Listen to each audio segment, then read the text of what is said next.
How's it going, everybody? GodBaer here. Once again, thank you for clicking into one of my videos. We are back on our Madden 18 online league. We are the 7-2 Baltimore Ravens going up against the 4-5 Green Bay Packers.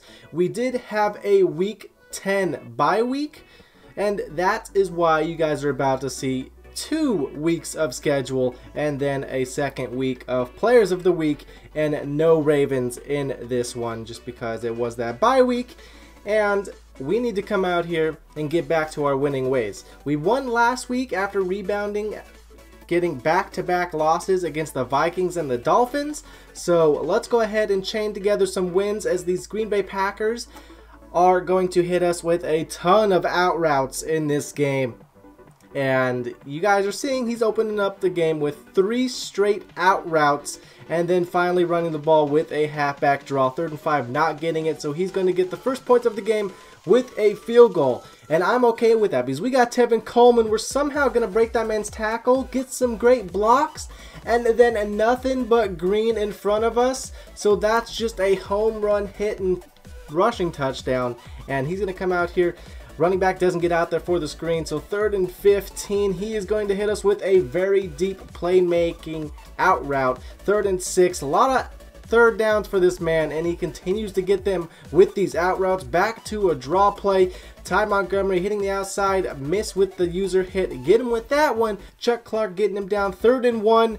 Carlton Davis decides to backpedal the entire play, never turns around to cover the wide receiver, so that allowed Jordy Nelson to get space and get in the end zone. So the Green Bay Packers retaliate, as on 3rd and 7 we almost throw an interception, boneheaded attempt, just try to thread the needle and get it to him, as Ty Montgomery breaking 3 tackles and does the stumble recovery, as he is going back to him, as Correa gets the fumble, and then Matthew Judon gets the recovery. Back out here on offense. No more throwing for us. We're just going to run down our opponent's throat like we've been doing all season long, getting first downs, going back out to the pass because you got to keep them guessing. You can never be one-dimensional, even though our offense has been just about every game of the season.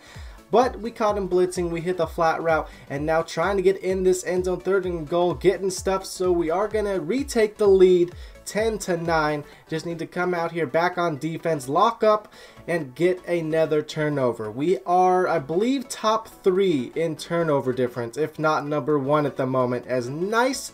If 42 go ahead and goes and gets his hands on somebody, it would have been a nice block. But regardless, it is still a good gain, and this left side is so good at blocking, as we're going to hit our opponent with a nice little back step and get in the end zone for Tevin Coleman's 2nd rushing touchdown of the day. Back to these out routes for my opponent. I will be honest with you guys, I didn't expect him to go to the out routes this frequently, so I wasn't locking down on them early in the game. I was like, how many times can he really go back to a out route? And yeah, he probably hit me with about 20-30 out routes in the first half alone, and we definitely needed to lock up on his Humphrey. Probably should have got that interception, but regardless, he does bat it down. 4th and 24, throwing it up because there is no time left in the first half. We get the ball to open up second half, and we're running the ball, and we got a lot of green. We just got to outrun this last man. We're going to go ahead and hit him with a little bit of hesitation move and get in the end zone. Breaks some ankles, as we do get our 3rd rushing touchdown of the game. Have a pretty secure lead at this time. Just need to, like I said, continue to get these defensive stops. And now Isaiah McKenzie, only show these for 1 or 2 reasons. We're probably going to get big hit or get into the end zone, as this one man to beat, number 22, I'm assuming that is Ripkowski, almost prevented us from getting into the end zone, but we got in there. Our first punt return touchdown of the season. We do have a kick return touchdown with Mike Wallace, but now we have one of each, kick return and punt return. Very happy with the lead, very happy with how the team has been playing thus far, as we send the Spence, the new defensive end. He hasn't done a whole lot for us, so we've been putting him on a spy just so we can click in the right stick and send him after the quarterback whenever they roll out, just to get him progressed. Matthew Judon, I know he can go ahead and get sacks like he does right there. And now 4th and 15. Didn't expect it. Doesn't help that number 56, Tim Williams, doesn't turn around. He allows the first down. But 1st and 10, Chuck Clark with his 10th interception of the season. Hesitating a little bit, letting the blocks get set, trying to juke in. And then there's a couple fat guys to get us to the ground. But 1st and 10, back to the run game. And once again, only one man to beat, and this time number 20 ain't fast enough to get us, so we get in the end zone once again. And now we just want to kill as much clock as we possibly can. Our opponent is running the ball, kind of doing the same thing, just without accelerated clock. And my opponent was fun to talk with. We were talking in the game. You know, he's a good guy, he's a cool guy. We were bullshitting all game. And it just made it a nice, relaxed game. Despite, you know, what the score might show, we had fun. We were enjoying, you know, the conversation, everything, sharing how each other plays. As Jimmy Smith is going to go ahead and get himself an end zone interception. We go ahead and kneel it down. And now back to Tevin Coleman, just trying to get rid of this clock. You do see soon we will have Chew Clock on, but right now just trying to pad some stats, seeing if we can break our own record. In week 2 or 3, we had 345 rushing yards with Tevin Coleman as we get snagged down at the 1-yard line, but you ain't gonna stop him from a toss play. Get in the end zone for his 5th rushing touchdown of the game.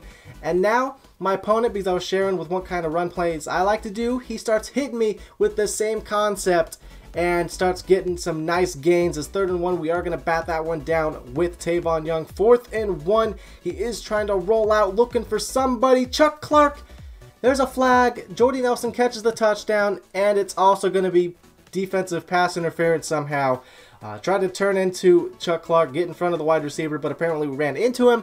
But it didn't really matter because Jordy Nelson got his hands on the ball for the touchdown. Anyways, Aaron Rodgers, 2 touchdowns, 2 interceptions. We completed 3 for 5 passes, only 30 yards, and no touchdowns. You see Tevin Coleman, 14 carries for 402 yards, and those 5 rushing touchdowns. 28 yards a carry. And Tevin Coleman also had 20 of those 30 passing yards. Chuck Clark leads in tackles. Sacks is Matthew Judon with 2, and then Spence with 1. Chuck Clark and Jimmy Smith win an interception. And then, of course, punt return. Right here, our man Isaiah McKenzie with a 72-yard punt return touchdown.